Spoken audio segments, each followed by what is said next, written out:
Mr. President, thank you so much for having us here at Mar-a-Lago. Thank you. Okay, if there's one word that could sum up the Biden administration, it would be crisis. There's the energy crisis, the supply chain crisis, the COVID crisis. If you look back on the last 10 months of the Biden administration, what grade would you give them? Well, it's probably the worst presidency in history. I can't imagine. I used to say Jimmy Carter. Not a big fan of Bush getting us into the Middle East, to be honest with you. I think this is, though, the worst in the history of our country. If you look at Afghanistan and that horrible thing that happened to our nation with these young people being killed, and by the way, so badly injured. We have over 20, no arms, no legs. Nobody ever talks about them. And then to leave $85 billion worth of the best military equipment, brand new, much of it brand new, better than what we have, right out of the box. And they didn't explode it. They didn't blow it up like they said. Yeah. They did a couple of old planes that were not very valuable. No, I think that was the worst. And I'll tell you what, it's getting to be pretty close. What's happening on the border is one of the great embarrassments for our country also. Well, so we'll talk about those individually, but what grade would you give the Biden administration? I think you have to say an F, and not an F plus. It would be an F. It's a failed administration. It's a disaster. I've never seen anything like it. And by the way, I wish he'd do well. You know, I love the country more than I love anything. Family, God, country, you know, we have to take care of our country.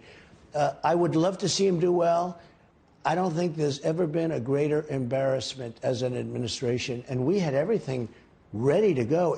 We handed him on a plate. Whether it was the border or Afghanistan, we were getting out, but we were going to get out with great dignity and strength. Well, you know, Joe Biden was sold to us as a guy who understood foreign relations. He was a United States Senator for 36 years. He was on the Foreign Relations Committee. He was a vice president for 8 years. He was sold to us as a guy who understood foreign relations. Well, his own Secretary of State, Gates, said very strongly he never made a correct decision in his life. Now, that was made numerous times by numerous people, but it was made even recently by Gates and others that worked with him. And I think Afghanistan was a disaster. Not getting out, I was the one that set it up. I brought it down to 2,500 soldiers, and we were in great shape, and they weren't going to touch us. They knew they weren't going to touch us. And then he took out the military before he took out the people. He left maybe thousands of people that are Americans and people that should be taken out. Why do you think he didn't listen to his military? Well, I think the military is largely discredited. I think our top people in the military are discredited. He might see that. If he understands it, he might see that. I wanted to get out also. I remember Millie telling me, because I said, I want every screw, every bolt, every nut, every tank. I want to take the tents, you know, the big tents that hold the equipment and the planes. I want everything out. Getting the planes out, you just fly them into Pakistan and then take them over to our country. So easy. They left everything. But I remember Millie saying, and he told me this, and I lost a lot of respect when he said it, "Sir, we'll save money if we leave the equipment." I said, save money if we leave a $50 million airplane or a $10 million tank? You think we're saving money by not putting it into a plane or flying it out? I said, what does that mean? Sir, it's cheaper to leave it than it is to take them. And I said, that's a fool talking. No, when Millie said that, I lost such respect for him. I said, give it to me again. Tell me again. I want to hear it one more time. And he said that. I really lost a lot of respect for him. We've got a school board controversy that feeds into the Virginia gubernatorial race. But more important is the fact that we are now at a point in American history where parents are being referred to as domestic terrorists by the National School Board Association. They took it back after the outrage. But you've got an Attorney General, Merrick Garland, who's ready to deploy national law enforcement to supervise what's going on in local jurisdictions, which is a job for the sheriffs and the local police. And he is doubling down. We heard the hearings this week. I've been watching the school board hearings more closely than I ever have, to be honest. Right. And it's so interesting. Yeah, the parents are incensed. They're not terrorists. They're just people that are so upset. They're angry, they're hurt, they're crying because their children are being taught things that, in our opinion, in my opinion, in a vast majority of the people in this country's opinion, they don't want their children to hear about this stuff. They want to go back to reading, writing, and arithmetic.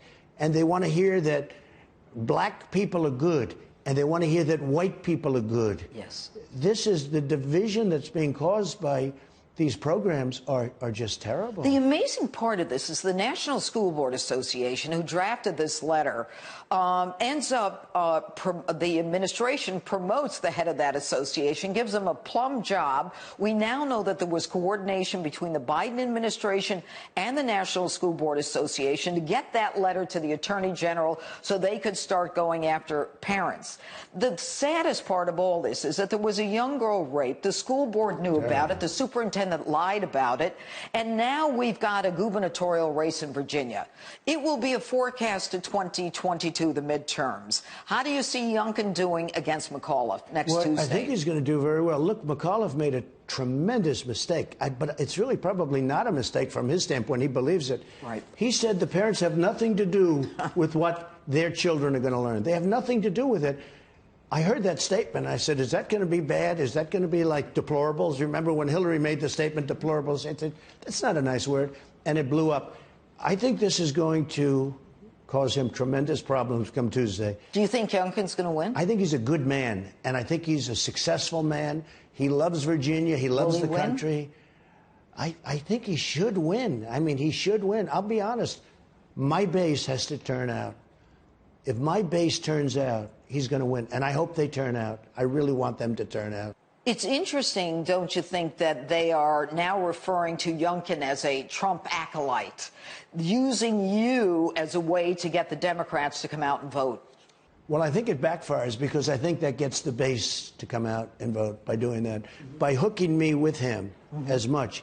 And I know him a little bit, but I really know him as a good person. You know, the last person that ran as a Republican did not embrace Trump in Virginia. Right. He got killed. He was just absolutely destroyed. And I think if my base doesn't come out, he can't win. I think my base has to come out very strongly. Do you see yourself as a kingpin for elections going forward? Well, something has happened, and this is not from an egotistical standpoint. Yeah. It's a great honor because it's never happened before to anybody. If I endorse somebody, they win. If I endorse somebody, they win. I think I'm 148-2. That's a pretty good number. You endorsed Youngkin. And I did endorse Youngkin, and we're going to see. I hope it's not going to be 3. Okay? Do you understand that? Yeah. I did. I endorse him strongly. He's a good man. He wants to do the right job. He's a sane person. These people are insane.